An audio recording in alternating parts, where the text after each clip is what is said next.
Hello folks, welcome back to the channel Best Place for Long-Term Stock Investors. What are we going to talk about today? 2 to 3 things. The first, we are going to talk about SE, right, and investor protection. Number 2, we will also talk about different type of protection, and that has to do with lending, but more specifically with touch and go and buy now, pay later concept. And last, we will also address some of your questions.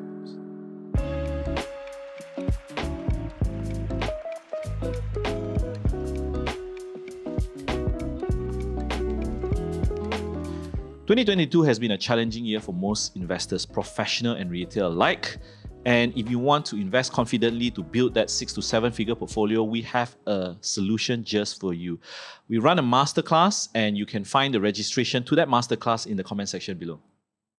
Okay, John, so we talk a little bit about investor protection. Of course, in light of what has happened with Serba Dynamic. That's right. This is a pretty somewhat hot topic now. Not just Serba. I think Serba is because it's gotten traction by some regulation. There's Yes. some, but It was a very light sentence, right? correct. But there's also the likes of guys like Sapura who are not penalized by SC and whatsoever. So what are your thoughts about how do investors actually protect themselves? Because on one school of thought, it's like, oh, the regulators, the SC or Bank Negara should come down hard on these guys. And then on the other hand, it's like, when they do come down, is it hard enough? Yeah. So what are your thoughts? I think there are 2 things we need to do. The first is, I think, regardless of what SC does, investors need to build some sort of confidence, right, about looking at investments. Yeah. So what this means is that regardless of what SC does to protect you, you have a natural protection that you can rely on yourself. Yes. However, with regards to SC, and we'll talk a lot later on about regulation, you have to understand that sometimes a lot of these companies are crafty at hiding their books. Correct. Right? Put yourself in SC shoes. Can they really discover some of these so-called scams? 900 to 1,000 listed companies. I don't think SC has the size of FBI. Even FBI forensics. Takkan like every day you want to sit down and look through accounts, subsidiary accounts some more, Exactly. So you have to realize, as smart as people can be, there's a limitation. Yeah. Right? There's a limitation. So what SC should be doing, what they can do to help everybody is to create certain parameters to preempt people. Yeah. So for example, what they do with certain unregulated exchanges, I think is really good, right? I would change the language a bit from blacklist to high alert to say that because SC does not regulate an entity doesn't mean it is bad or it's a scam. It just means they don't regulate it. Yeah. Yeah. But I think to blacklist it is a bit unfair on the firms, but it will be helpful to say high alert, we do not regulate this. Basically telling investors, if you lose money, it's your problem, we're not going to protect you. Correct. That's the whole idea. Correct. But there's something you want to talk about, some history, right? Yeah. I think for those investors who are new to the market, those who just joined during the Glove Mania, during the Tech Mania last year, right? What we see in Serba is actually not new. Not new at all. Not new, and it cuts across any industry. So we've got for the lack of a better words, past scandals. Right? Yeah. So Dato' Isha Ismail, Teh Sun Seng, Dato' Tony Tia, Tan Sri Ting Peking, Tan Sri Halim Saad. All these are in the heydays, right? They were known as the rainmakers. Yes. Right. Yes. So obviously, we're not going to talk about them because if we talk about them, right, it's virtually going to be a 1-hour documentary. Yeah. Actually, it is very big news back in the day. Yeah, back in the day. But I really suggest that if you guys are not familiar with these cases, really go and read up about them. I think MJ and I, we are due to record a pod with regards to Nazir Razak's latest book. What's in the Name? Yeah, What's in the Name? I felt it was a great book. Fantastic. Yeah, and it did talk a little bit about the past of what has happened here. Not everything, but quite a majority of the cases here.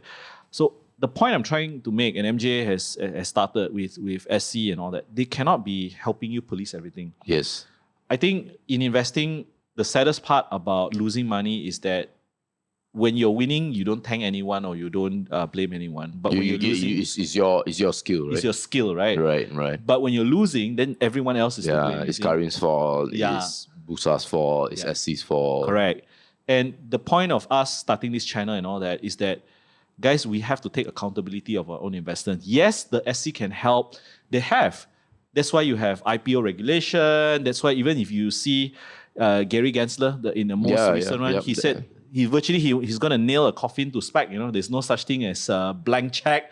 He's saying that the guys who are underwriting SPACs nowadays, you are also liable because you are promoting the stock. So I think what they can do to a certain extent. But most importantly for investors, right, how do you elevate yourself to protect yourself? Because you can't blame everyone when you lose money. And the only way to help yourself is to be accountable, to learn more, to understand, and pick up the signs. And too bad we don't have a place. If anyone audience out there who knows of historical data, I was really interested to dig into this guy, Dato' Ishak Ismail, because he was involved in Idris Hydraulic, which was back in the heyday.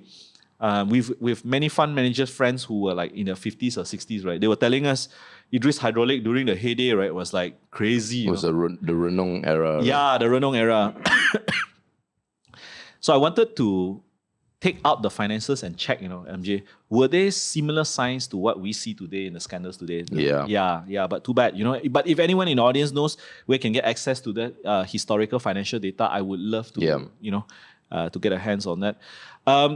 The other point I wanted to make also, MJ, is that we keep on saying Malaysia regulation is bad, very lax, whatever. But here we are, we find that even Singapore has a history of market manipulation, The so-called benchmark gold standard of, financial regulation within the region. Dato' So Chi Wen, I don't know whether he still has his dato-ship, I'm not too sure, but as I remember, he actually also a John. Oh man. he virtually wiped out 8 billion worth of stock market value. One thing that is also important to know. So, like, of course, some of the more alert ones watching this, they will get the hint, right, that we are saying, that Malaysian investors need to buck up, which is true. Yeah. But actually, this applies to pretty much every country, including Singapore. I'd like to draw your attention to a case in Singapore that we looked at about 2 to 3 years ago, the high flux scandal. Oh, yes.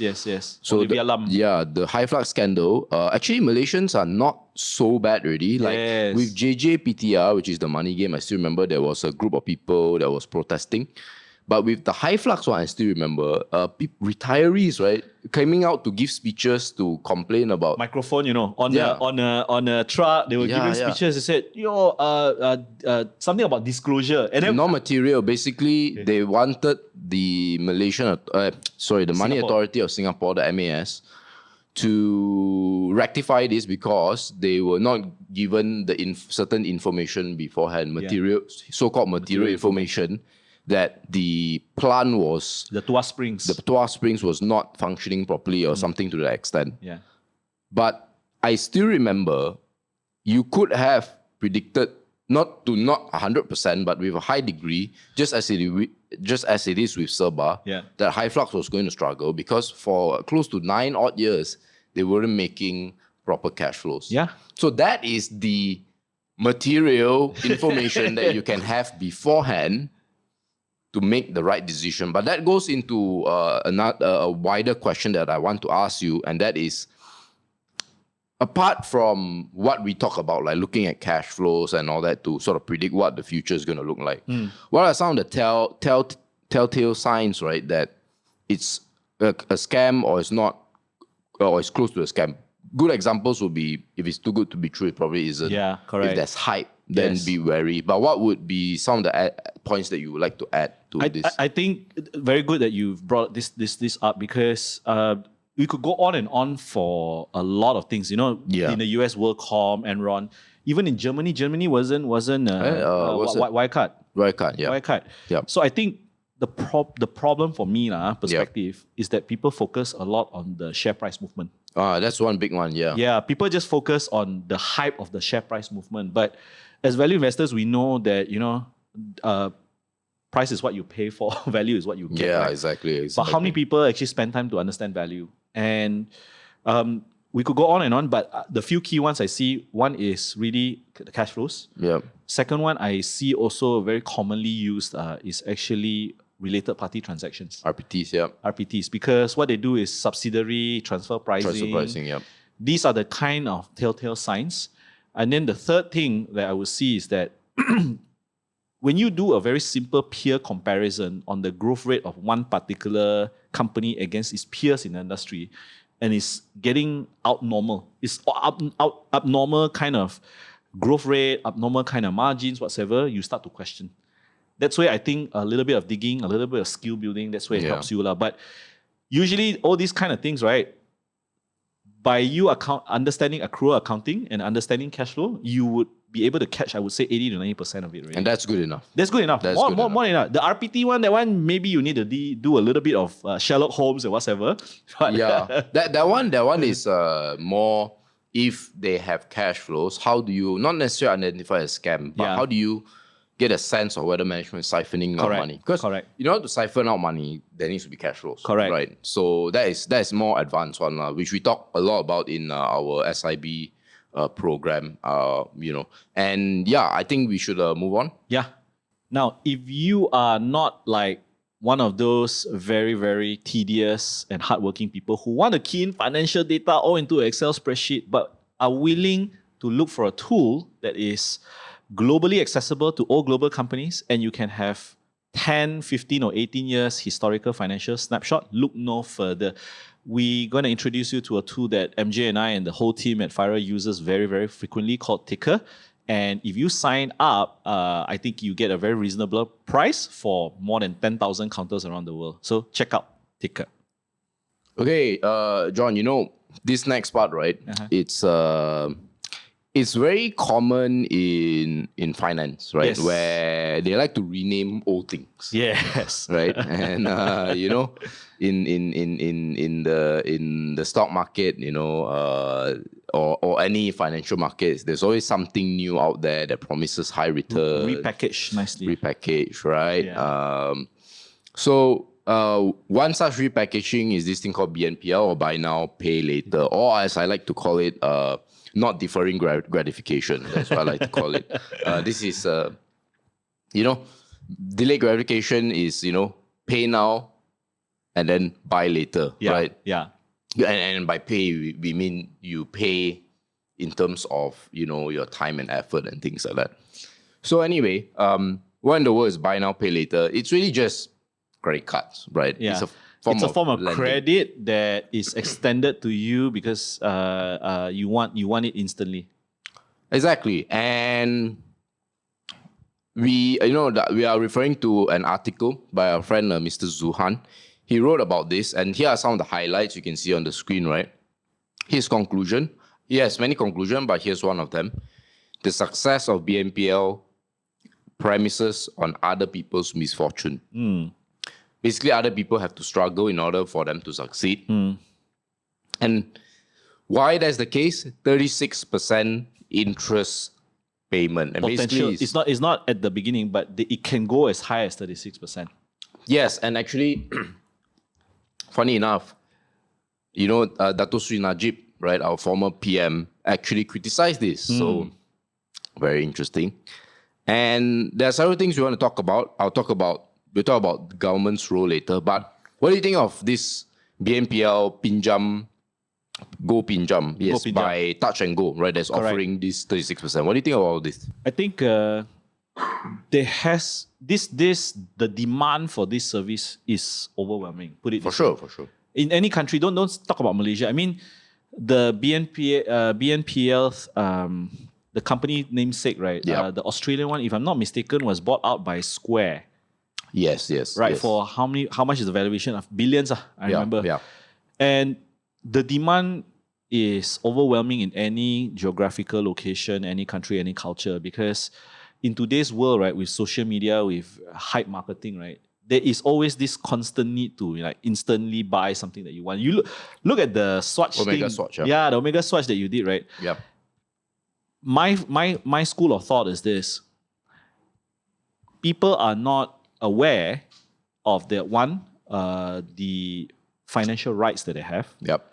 Two, I think there's a lot of very clever marketing that hides, and it actually preys on what I call the ignorance of how people understand interest rates. And I think the third part in which I want to highlight is that you cannot also blame the companies that offer this kind of services, because you have to remember most of the loans that we get very good interest rates, like your housing loan or your car loan, there is actually a collateral behind it.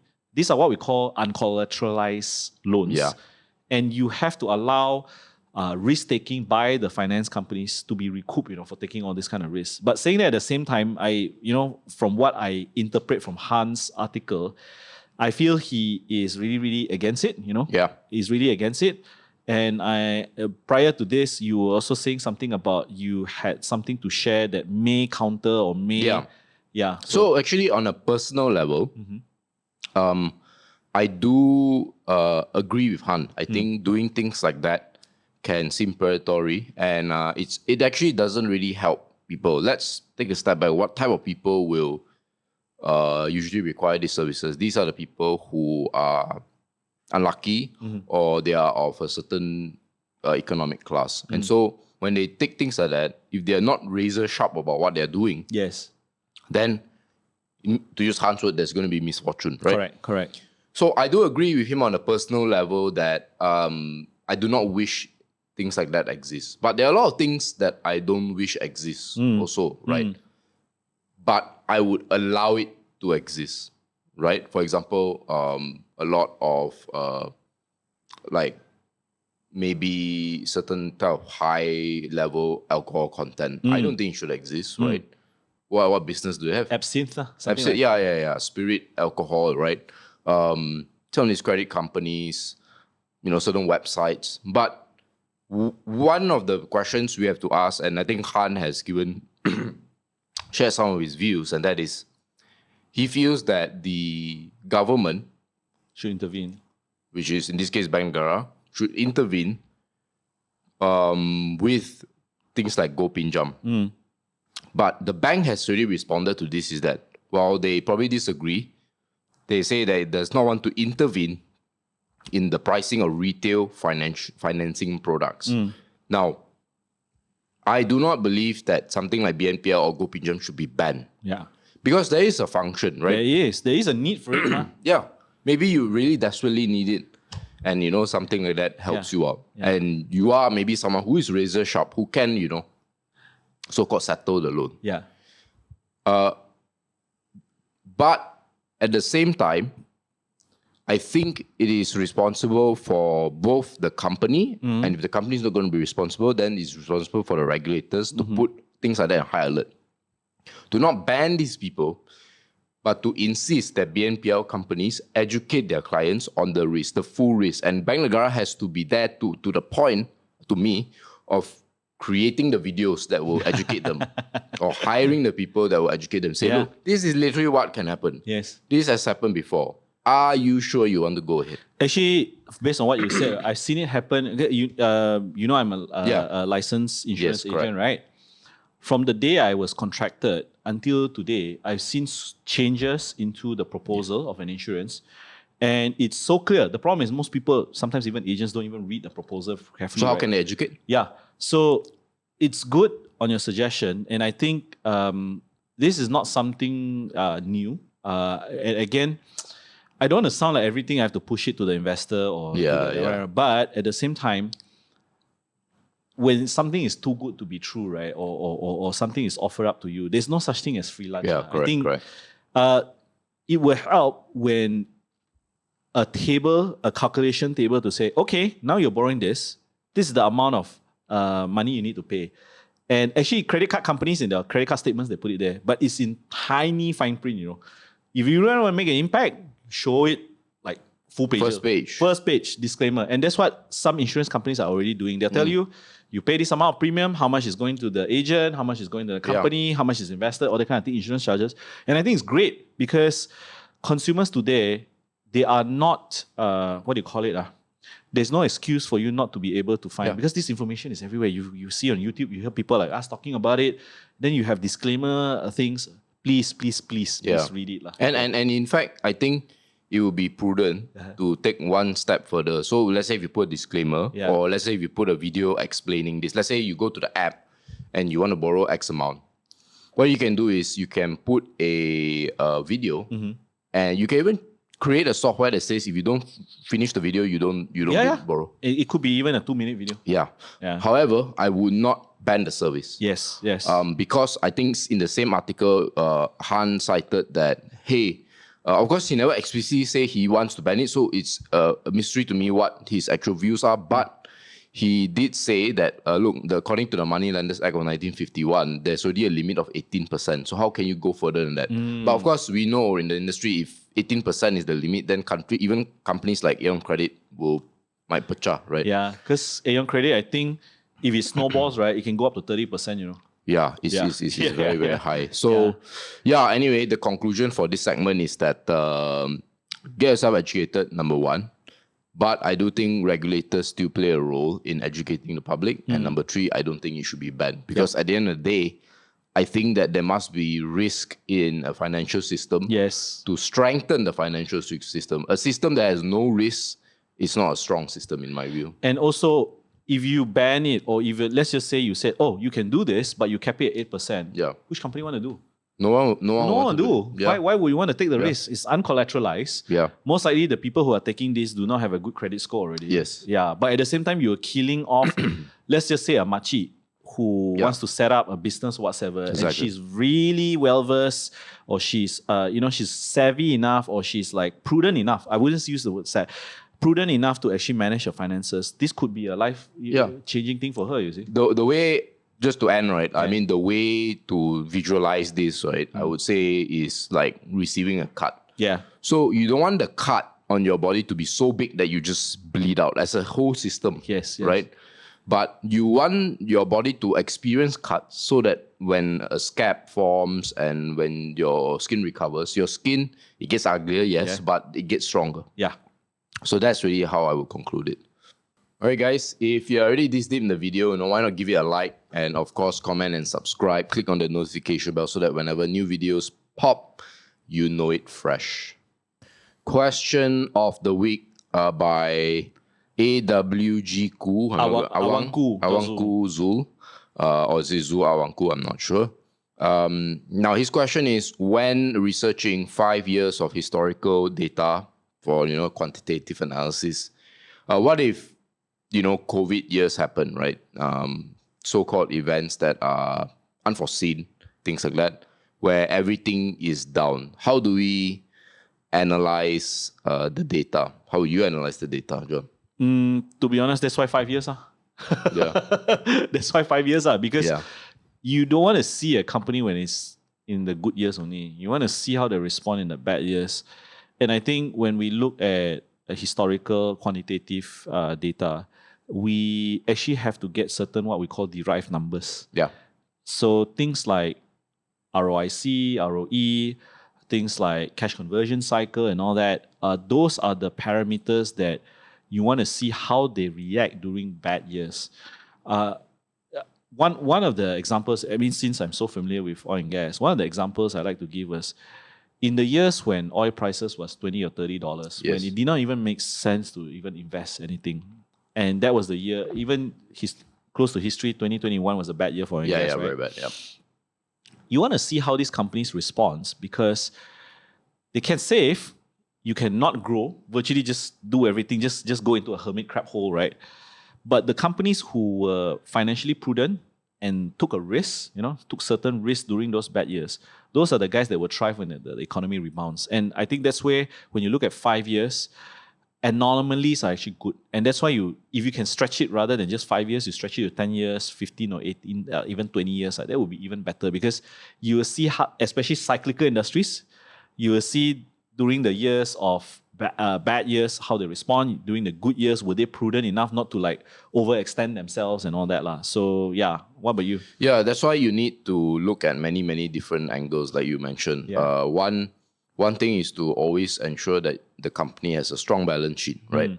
So that whenever things like that happen, they can withstand it. Correct. Secondly, you have to understand that, quantitative data is a bit like a final product, or let me put it a bit like a building, right? It looks from the outside, it's like that, but you need to know what the materials were used to build the building. Correct. You need to know what pilings were used. You want to know who are the contractors that build it. Yeah, exactly. Yeah. So that will require you to ask, right? Not just to say, okay, the company has a margin of 20% on average and is growing at 10% a year. The question you need to ask is, why is it growing at 10% a year?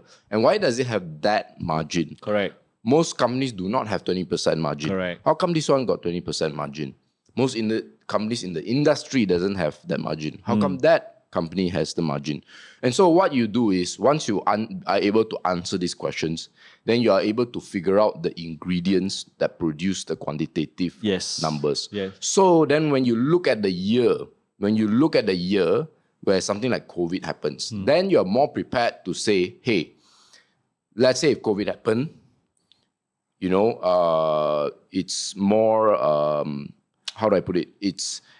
You are able to analyze and say, okay, is this going to have a lasting, permanent negative effect, or this is just a blip? Yep. So, for example, once you know that the reason why the company has made all this money is because the management is good or they are in the right industry and things like that, then you'll be comfortable in saying, look, once COVID clears up, things will become better. I think the one very clear example was when COVID came. Yeah. The first thing we analyzed when we looked at glove companies was not so much what they will respond to COVID, but how did they respond to SARS? How did they respond to MERS? And that's where qualitative analysis and understanding the business model and understanding how they run the businesses will actually help them outlast this, So glove may be a very, direct correlation to COVID, but I think one that may not have a direct is actually oil and gas. You see those guys that once transportation, there was lockdown, no transportation need whatsoever. Who were the guys that were thriving? Who were the guys that were there? And if you look back historically, there must have been some event that also hit them quite badly. Chances are their response method, their culture was similar. Yes. And that's where you make a judgment call, hey, these guys have done this in the past. Exactly. You raised a very good point because I think just like the previous segment, I'll just end with another analogy, right? Yeah. Imagine there's a very beautiful girl, right? So beautiful girl is like beautiful finances, right? Yes. Fantastic quantitatives. But if you don't study why she got to that state, then let's say if 1 year something bad happens and she loses her beauty temporarily, and you don't know whether she'll stay like that for a long time. How do you know she will go back to being looking good or not? What questions will you ask? You ask, okay, why was she beautiful, right? Is it because she's just genetic, she's fit and she's genetic? Or if she really puts in the work. Go to the gym, eat healthily, sleep well. All these are discipline kind of habits and cultures. Exactly. So when if you know, right, she's only good looking because she's genetically gifted, or she hasn't gone through, perhaps challenging periods in her life, then you're like, will she still look the same if something happens? But if you know a lady who has that kind of discipline, who eats well and all that, companies just like human beings have bad moments. Right? Everyone, no matter how good you plan, what you do, there'll be bad moments. And it's the same for, I guess, beauty, right? So then you'll be able to say, okay, at least this one, if she's very disciplined or that, look, it's just a short-term blip, she'll make a comeback. And so that's how I would address this question by Zul. Yeah. So if you've liked what you've seen so far, share this video with people, like-minded people who want to grow, who want to build their investing mental models and, hopefully elevate themselves, do comment, give us a thumbs up and, hit that notification bell because your word of mouth will really help educate and elevate a lot of investors who want to grow themselves. Peace.